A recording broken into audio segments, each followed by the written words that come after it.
Hello, welcome to the Quiet Connections podcast. I'm Hayley and I am joined today by confidence coach Katie LaPorta. As someone with experience of social anxiety who trained as a counsellor and set up a business as a coach, Katie has a wealth of experience and approaches to dealing with anxiety to share with you. And this is for wherever you are in your journey from socially anxious to quietly confident. We will be talking about the harsh inner critic, those shoulds and ought tos that run around our heads, and about feeling stuck in the mud in your attempts to overcome anxiety. Are you ready? Let's dive in. Welcome to the Quiet Connections podcast, Katie. Thank you. I'm really happy to be here. Thanks for having me. It's so lovely to have you here. I wonder if you could just begin by sharing a little bit of your story and how you can relate to those people who are feeling socially anxious and not good enough who are listening. Yes, I can definitely relate. So growing up, I would say as a teenager, I had a lot of anxiety and depression. And then through my early 20s, undergrad and grad school, that anxiety was always there. So I definitely understand social anxiety and generalized anxiety. Um, I actually went to school for my master's degree is in mental health counseling because I could relate so much. I wanted to help. I had an amazing counselor in my high school, and he was one of the kindest adults that I really started to trust, especially when I did get really depressed as a teenager. And that really just directed me so much. I was like, I want to be that for other people when I grow up, you know? Yeah. And school counseling, I discovered was not my thing. I did not want to do that after an internship. So that's why I went with the mental health counseling rather, so that way I could have a more broad range. And it's funny to think of now, I'm about 5 years removed from finishing that degree. And even in the midst of learning how to become a therapist, I was in therapy and dealing with my anxiety. I hear that a And lot. yeah. And that's even for my program, it was part of it that you had to be in therapy for X number of sessions Yeah. because they wanted to make sure you understood, one, you worked on stuff you needed to, and two, that you understood what it was like to be on the other side. And I was like, no problem. I've already been doing that. Yeah.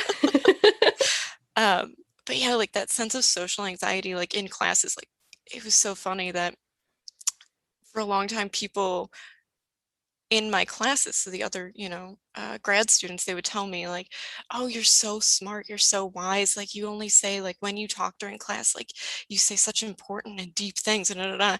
And it made my anxiety so much worse because I was like, I'm only talking when I definitely know what I want to say. Yeah. And now you all think I'm so smart and I'm not. And it fostered this imposter syndrome. And it was oh Yeah, that's a lot gosh. to live up to. So it's just so funny to think about. And so yeah, no, anybody that's listening, you're not alone. And I love, that you have this podcast for that purpose of, you're not alone. There's Yeah. so many other people dealing with this too. And yeah, so I did finish, my degree just fine, whole year worth of internship just fine, I survived. But afterwards, I realized that traditional therapy here in the States, and I'm from New York, it was not exactly what I wanted. It wasn't what I imagined. Tell us what you imagined. Kind of your standard idea in that the media presents, which is very much more of a private practice sort of situation where you get to meet with your clients on whatever basis that they want, and it's not an issue, and you have plenty of time, and you talk to them about whatever. But clinics are very get in, get out. You've got maybe a half hour and you have to take notes, and it's very, unless you have a private practice, it's very quick and it gets very frustrating. I was burnt out by the time I was done with my internship. Yeah. Yeah. Yeah, that's tough. And I think, being in an office with the white walls, that can be really difficult as well Mhm. for, well, probably for you and the client. Yes. Yeah. So I never really got into therapy after finishing my degree because my internship experience, like I would literally go in and cry Yeah. in my office because I like was so done. Um, so, fast forward a few years of that imposter syndrome and that anxiety, intensified anxiety, even because here I was, I have all these student loans and I got Hmm. this degree and I had all these goals. And I'm like, oh my God, what am I going to do now? I'm Yeah. a failure. Like it made everything feel so much worse. And, again, like I'm 5 years removed from that now. And like over the past 5 years, I've gotten to like really think about like, okay, if that's not the route I want to go, what can I do? I have so much knowledge. I have so much experience. And so for me, creating my coaching business was that outlet and that like, like this is what I can do. This is how I can help people. I still can. Oh, I can really see you lighting Yes. up when you're talking about this different approach as well. Yes. It sounds like it was a real fork in the road. There's like a real gift. Yes, exactly. Um, because for me, I had an aspect of my internship was extremely like hands-on and like teaching based and like a lot of psychoeducation and things like that. And I love that aspect. Whereas more of the traditional therapy is very hands off, very, obviously processing, listening, helping the person, find their own conclusions. And I love that and I support that. And I still go to therapy. Yeah. Um, but for me as a practitioner, I realized that hands-on, like I love that very goal focused, that action. Um, so when I was like, okay, I'm gonna try this whole coaching thing, that's where that came from, was this idea of being able to create kind of that roadmap for people. Mm. You've got a quote on your website that Uh, talks about being stuck in the mud. That really appealed yes. to me. Oh, good. Can you talk a bit about that? Yes. Um, I think I got that from grad school. I don't remember exactly where I got that, but I love that phrase because it stuck so much for me as well.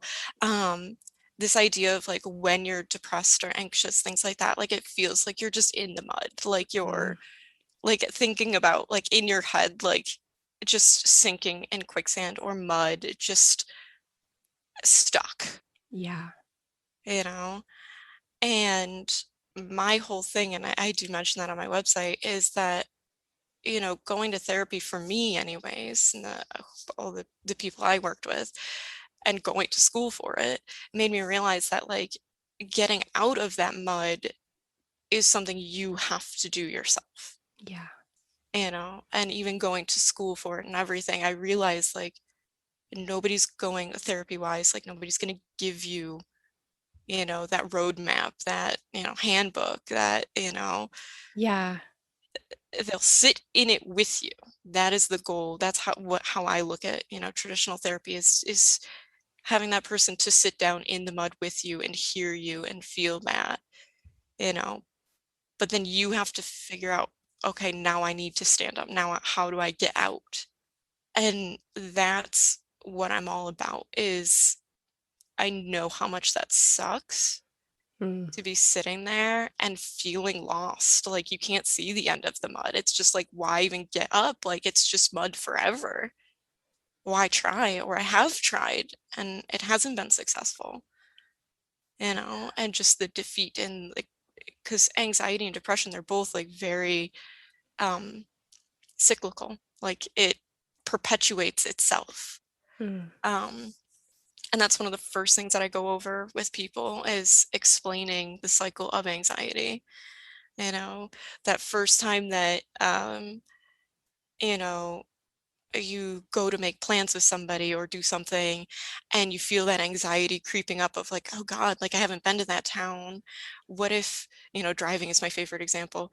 Like I haven't gone to that town, so like I don't really know where that coffee shop is, and like, oh God, what if I can't find a parking spot, or what if I get lost when I'm going there, and oh God, and then like you feel your heart starts beating faster and your thoughts start getting quicker and you're thinking of all the things that could go wrong, and what if Yeah. it rains, we can't sit outside, and then what if it's small inside, and you know, and like you just get in such a tizzy about it.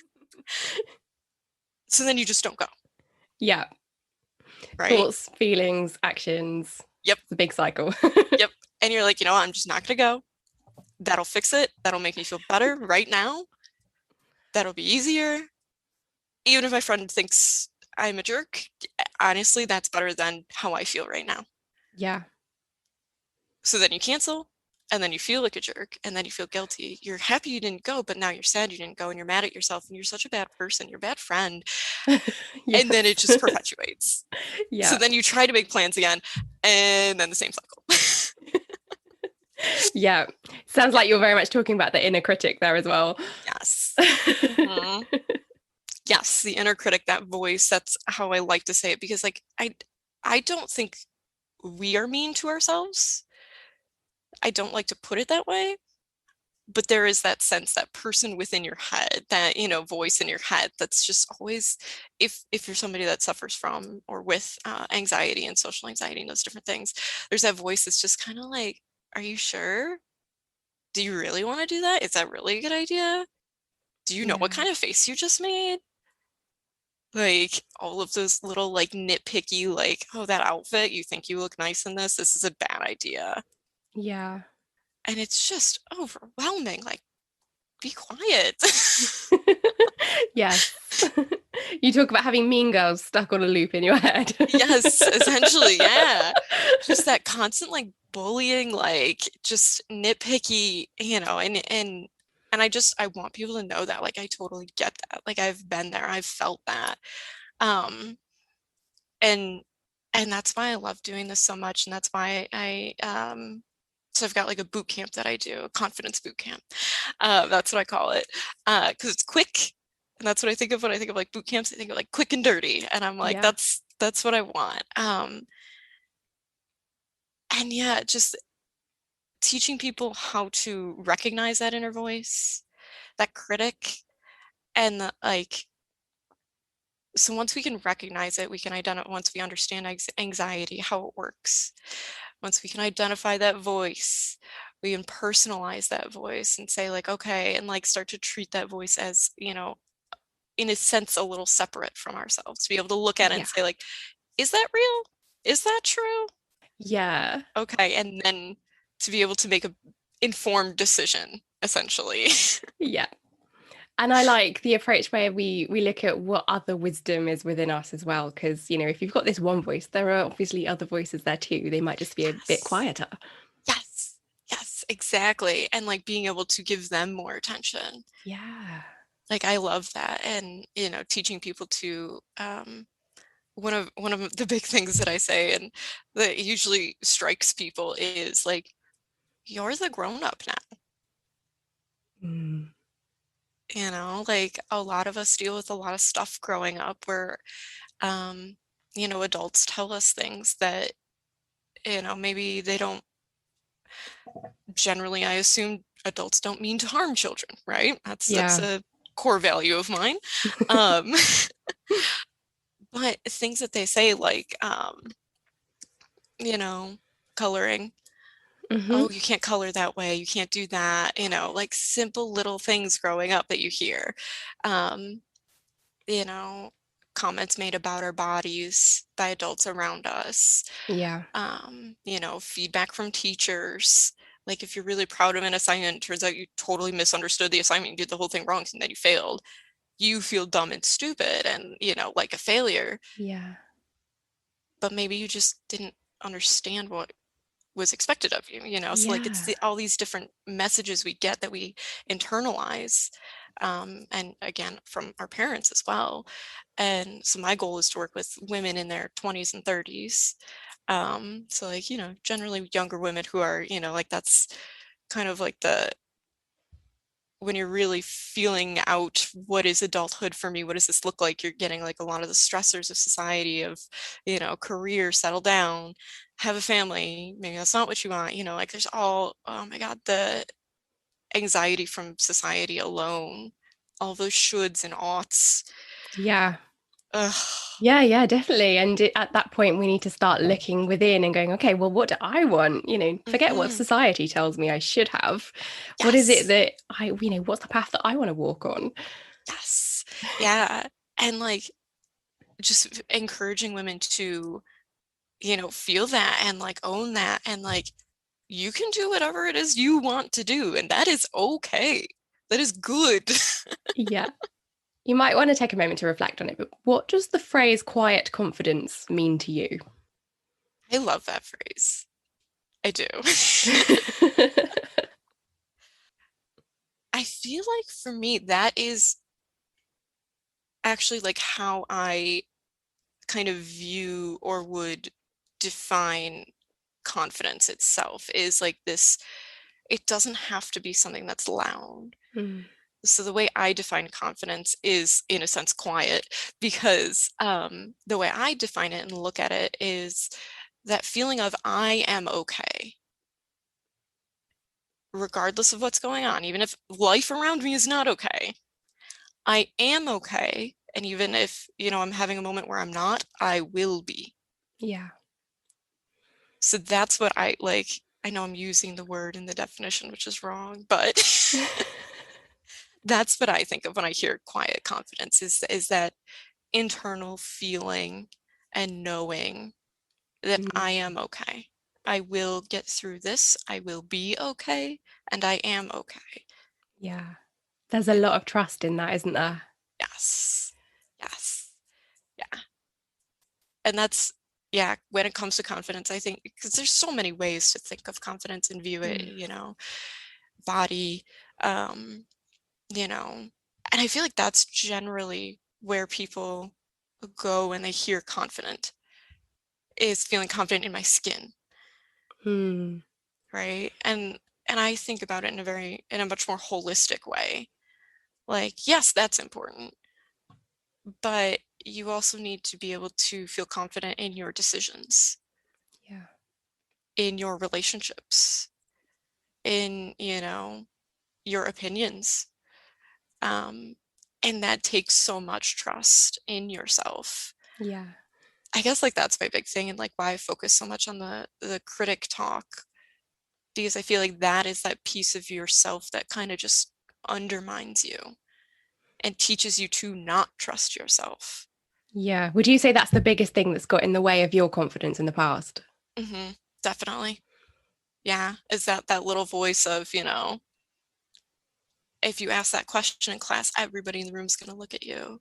Yeah. And, what if everybody else thinks you're dumb for not knowing that already? Like maybe you should just wait until after class to talk to the teacher. Maybe you just shouldn't ask that question at all. All those little nitpicky things. Where does it come from, that voice? I think all of those, where I think it comes from, other people could think differently, obviously.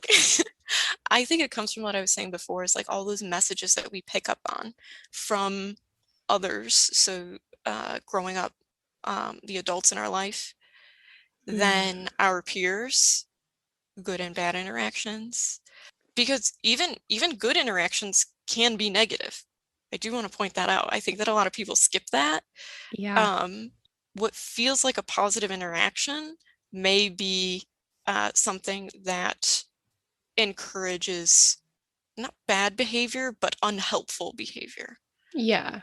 So kind of like maybe rescuing behaviors when some avoidance is kicking in, or Mm-hmm. we had somebody talking about selective mutism on an earlier Mm-hmm. podcast, and how praising in class can have the reverse effect because you're putting people in the center of attention, and actually you can do it in much more subtle ways.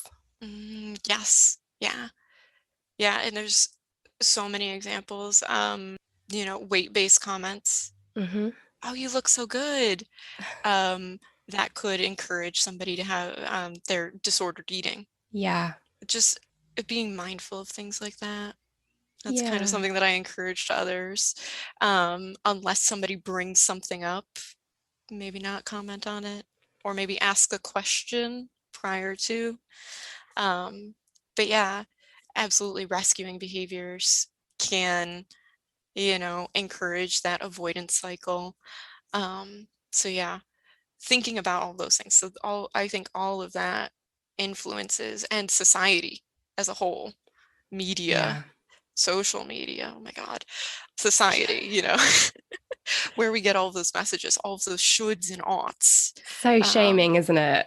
yes, absolutely. Um, and that's a big thing that I talk to people about is, like, be careful, don't should all over yourself here. Yeah. I love that. Yes. It's so important because how often in a day, and I would encourage everybody to think about this, how often in a day do you say that to yourself? Well, I should get up at the first time my alarm goes off. Mm. I should have a fruit and a vegetable with my lunch, but I'm not. Shoulds and oughts, they are judgmental in and of themselves. Yeah. Because if you should be doing something, it means you're not, which means you feel guilty or shame or bad, or you are bad Yeah. because, and that's silly. It's not helpful. Yeah, I agree. And what do you suggest people do to change that? Pay attention to your language. Hmm. I say this constantly. Language matters. The language you use with others matters. And if that matters, think about how much that matters to yourself, Oh, the yes. way you speak to yourself. And that's part of that whole inner critic thing, and combating it is paying attention to what kind of language are you using with yourself? Are you using shoulds and oughts and bad and failure and all those things, And but that's a big one that comes up as well. Like, it's going well, but Yes. Yes. we Yeah, don't like that. we don't allow ourselves to have any successes because we but everything. Yes, absolutely.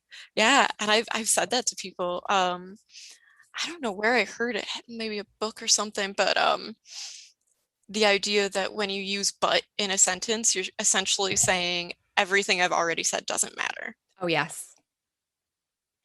Yeah. Only what I'm about to say.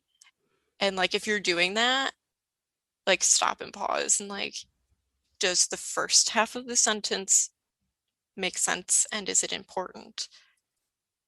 Because if it is, and maybe you said somebody's accomplishments or your own accomplishments, Mm. and now you've said but, what's really going to come after that? And is it actually helpful Yeah. before you even let yourself finish that thought? Yeah. Yes. I think we can, as a minimum, we can change the but to an and. Yes, I like that idea. Yeah.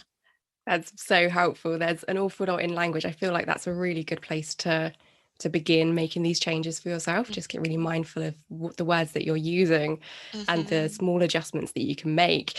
And when I did my NLP training, this was like the biggest shock for me, the way that I realized I was talking to myself and, Mm-hmm. holding myself back just by the way that I was talking. So Yes. Yes. it made such a big difference to get conscious of it and just begin to tweak the words that I was using. Mm-hmm. Yeah, absolutely. So changing your language is one method that's really helped you to navigate your way through this sort Mm-hmm. of lack of confidence. What else has really helped you? So for me, and like these are all like techniques and things that I use with people. So changing language is huge, becoming aware of it and then starting to change it. Yeah. Um, so changing how you talk to yourself. And then like from there, it can be so many different things. Like, so for me, I'm somebody who works very well with routine. I like routine. It makes me happy. I know what I'm doing every day. Um, so like if I make plans with somebody, it's probably going to be about a week out. I need time to prep myself. Yeah. And like that's part of self-care is, recognizing in yourself, like I'm an introvert. I need time. Yeah. Um, Just honoring your yes, nature. exactly. Yes. And like not beating yourself up for that. Like Yeah. I feel like extroverts are very much praised for being extroverts. Yeah. And like that being an introvert, somebody who does not, is not the maybe life of the party per se, because they're not like very outwardly, loud and open and things like Mm. that. That's not bad. And I feel like a lot of times in movies and things it is. So Yeah. like coming over to terms with, okay, I'm an introvert and that's okay. Like I still deserve love and respect from myself and others. Yeah. That's fine. Um, so, recognizing that, honoring that, doing self-care steps to take, to honor that. So for me, I love working out. Like that's like part of my morning routine. I wake up, I do a workout, whatever it is. Um, so for me in that journey of, coming to love myself and increasing that confidence and things like that, part of it was, looking at my exercising and saying, is this out of respect for myself and my body, or is this a punishment? And like that was really big for me because, I've had a lot of issues with disordered eating when I was younger and, body image issues. So, uh, that facet of confidence is obviously, important to me and I'm very aware of it. But it's also why I take this holistic approach because for me, I was always chasing that, idealized sense of what I should look like. Yeah. And like once I started to shift towards, saying compliments to myself, like, no, I am pretty, I am nice, I look good, however I look. And then looking at those workouts and saying, am I doing this out of respect and love and, encouragement of seeing what I can do and that excitement and like that's so cool. I did, X, you know, or is this a punishment and out of anger towards my body, out of hate, Yeah. which is intense, and like that might be different for somebody else, looking at some kind of behavior and saying like, where is this really coming from? Yeah. Is this behavior from a place of love and respect? Or is there something more malicious here? You know? Um, and yeah, like that made just a huge difference. Like I still work out every day and I still love it, but I can love it so much more now. Um, and I'm significantly less at risk of injuring myself now. Because I'm not just trying to push, push, push, like Yeah. I'm pushing and listening. Yeah. That feels so important, checking the intentions of your behaviors and, is it really serving me? Yes. Yeah. And like that's one of the things when I work with people is creating new behaviors Mm. that are positive and checking in with them, why are we adding this behavior to your day? What will you get out of it? And like really being able to talk about that and look at that and, if it's adding a workout or adding meditation or something, for why? That's usually my question. What's the goal? Checking in on that intention and making them aware of, making sure they're always asking themselves, Yeah. for why am I doing this? And if you've got the right why, then the motivation comes naturally, doesn't it? Yes, absolutely. Yeah. So I'm wondering, like, what has been your most significant comfort zone stretch in your life? Yeah. Oh gosh, I feel like I've had several. Yeah. Um, I would say maybe even like starting my coaching business was definitely one of them, to be totally honest. Because like my first thought is grad school. And then my second thought is starting this business. Because all of those fears of failure, of, nobody's going to want to work with me, or Yeah. I don't have anything useful to say to people. Um, All those old fears come back, yeah. don't they? Oh yes, hard too. Yeah. Yes. It's like I thought I dealt with all this, and here it is again for Yes. me to deal with on Oh, another level. yes, absolutely. That was probably the biggest like, oh God, is this really a good idea? Um, and then yeah, like getting, using all of those things that I planned on using with everybody else and like retraining my brain and getting myself to focus Yeah. and, um, I would say that was definitely probably one of the biggest things, is just overcoming all of those fears. Because even just with my beta group of when I was first testing my program, I was so nervous, and like I don't know if the women I worked with even realized it. um, and they all just blew me away with just how wonderfully they took to all of the steps, and um, just the experience of all of it. And it's such an honor on my end to work with women, and getting through that beta process and that testing things out, and being just as vulnerable with them as they were with me. um I feel like, yeah, it definitely stretched that comfort zone so much, and like it was so validating and freeing, as much as it was terrifying at the time. um Getting through that and getting to see them grow was so beautiful, and I loved it so much, and it was so like it hooked me. Yeah. Yes, because not only did I see myself growing, right, and seeing myself, overcome different challenges and figuring out things that, maybe 5, 10 years ago, like I would have been like, I don't know what the heck, where to Yeah. even start with that. Today I'm like, well, I don't know, but I bet I can figure out who does, and I'm Yeah. gonna go ask them about it. And it's just been such a beautiful experience, and I was just so much more obviously comfortable with myself, Mm. um, which makes this work even like that much more fun to do, I guess. And I really value what we just said there, because I think that people can look at us where we are and feel like, well, they obviously don't feel anxious and self-doubting, and they aren't going through the same things that I am. Just like I was looking at people who I perceived as Hmm. successful and thinking the same thing.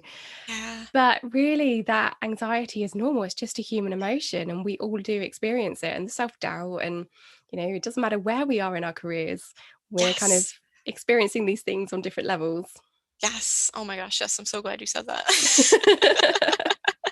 Yes, because that's something that I realized, like, like once my coaching was a little bit off the ground, like I would text friends, like, oh, I'm nervous about blah, blah, blah, blah. And they'd be like, oh, well, like, what would you say to a client? And it was so like, well, yeah, I know what I would say to a client, but like, I would also tell clients to use social supports, Yeah. talk to your friends. And like I remember of like having this moment of like, oh my God, if I'm a coach, does that mean that I'm not allowed to feel anxious anymore? Because I definitely still do. Oh yeah, I felt that too. Right. And a bit of shame attached to it, because there's Yeah. that sense of like, I'm helping people, and therefore I have this idea that I should have my stuff together, or people expect me to have my stuff together. But there are still these moments where I do feel very anxious. And even like doing workshops and things, Yes. often we've started workshops and gone, I'm really anxious, we're doing something new. um Ah, but it's interesting because you can see like the whole room relaxes and they're like, oh, yes. you're like us. Right. Yes. No, and it is so nice to, put that out into the room, like have that out there, like, yeah, like I have my stuff together, right? And I'm sure you do too. But like, yeah, no, we're still people. Yeah. Like that's a whole part of it, is like, getting that inner critic under control. Yeah. So those other voices are louder, but like your critic's still gonna be in the room. Yes. They're not gonna be gone forever, Yeah, we've just like, dialed them down a bit. And I think yes. the difference between where I was when I was hugely socially anxious and avoiding everything, all the good stuff Hmm. in life, um, to where I am now is just that I have some tools to be able to deal with it. It's still there, but I Yes. kind of, I've got that awareness now. Exactly. Yeah.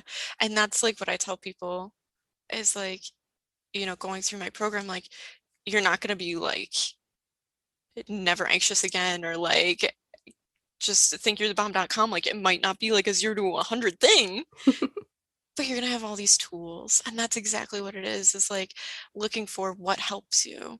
Yeah.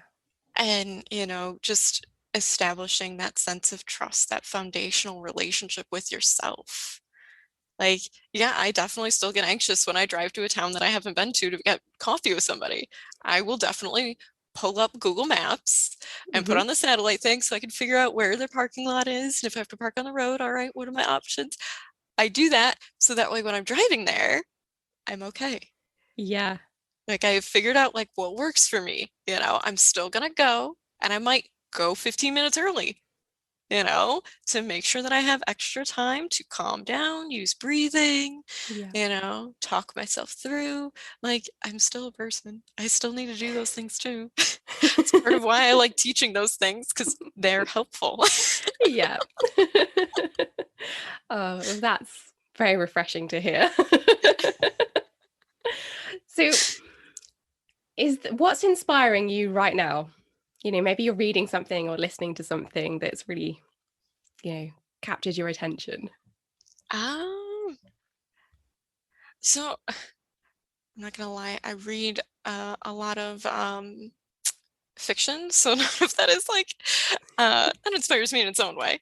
Um, but I would say right now, like what's been kind of really inspiring me lately is my other job, my tutoring. I work at a local college, so I'm a writing tutor, and the majority of my work is actually done with students from abroad. So students who English is their second or other language, that have come to, our state to go to school. And I've been working with them for 3 years now. Um, like it's kind of become like my niche. Yeah. And I was recently interviewed about a workshop essentially that I do for the college. Um, and it's it's so similar, like it's different, but it's so similar. That helping them find their confidence in using English. That has been like the big thing. So like this whole past semester, especially being here, we're still remote. All the classes have been remote this semester and last, and just getting to the semester actually just ended last week. So like I'm on break now, and I'm like, kind of just reflecting on just how brave those students are, and how obviously I love working with them as Yeah. well, and just how cool it is that I get to have all these opportunities. And it's just, I don't know, kind of like that sense of like checking in and reflection on, how wild that experience would be, and like the potential for culture shock and things like that. And I only know one language, and that's what I Yeah. always tell them, like, your English is amazing considering I only know English. Like, you know your entire language plus this well enough to not only, speak to somebody in English, but come to the States and go to school in just this language. Like, It blows my really is mind. awesome, isn't it? Yes. What do you think we can learn from that group of people? Oh, just to be brave, and that's why I'm saying like it's been so inspiring to sit and Yeah. reflect on it, is especially in that sense of confidence, is stretching that comfort zone like you were saying, and doing things that are scary, but if you really are passionate about it, you're really interested in it, taking the time to do those things, and really, taking the opportunity. That's a big thing. I think that a lot of us miss opportunities out of anxiety, Yeah. or out of, kind of like creating like this pigeonhole view of things. Like, whereas, for a lot of these students, they were like, I want to be able to speak English fluently. I'm going to go to school at an English school. And it's like, amazing. Like, Yeah. so reminding myself of it, like that's what I take from them is, if they're brave enough to do all of that, to fly across the world, to a place they've never been, I can go to a town that I haven't been in and find a parking Yeah. spot. Yeah. I can handle it. The growth is in those courageous moments, isn't it? Yes, exactly. That's really Yeah. beautiful. Thank you for sharing that. Oh, thanks. So, if you wanted listeners to take away one top strategy, what would it be? The number one thing, Number one thing, yeah. I would say that your language matters. Hmm. That is my number one thing when I talk to anybody is pay attention. How are you speaking to yourself? Yeah, thank you for that. Perhaps we can just finish on, what would you say to your younger self if you could send a message back? Oh my gosh, I think about this all the time. You. Yes. When I think about, so I turned 30 this year. I will say so. Um, Nobody ever believes me, but I did. And thinking about that, it's like, whoa, like thinking about 20-year-old me. And that's why I say, like, I have thought about this a lot this year, especially. Yeah. Um, if I could say anything, I wish I could go back and tell her, you can be okay and you will be okay, and that it is absolutely okay to ask for help.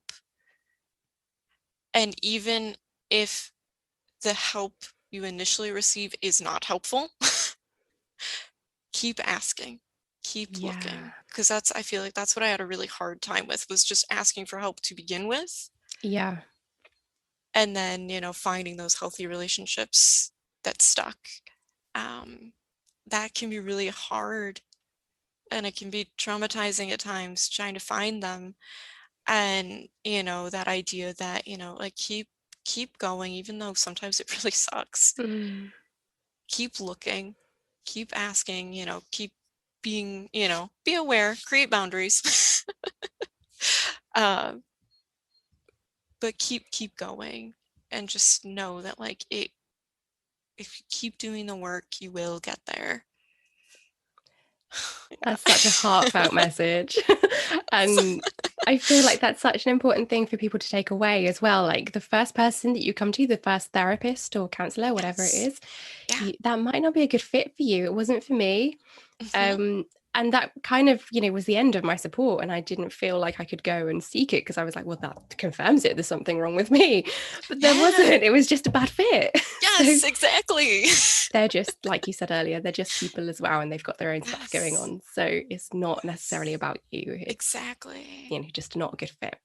Yes. Yeah. And like, if and even going through therapy, maybe therapy itself isn't, the mode that is helpful. Maybe you do need to look for like a coach, Yeah. somebody more, activity based like myself.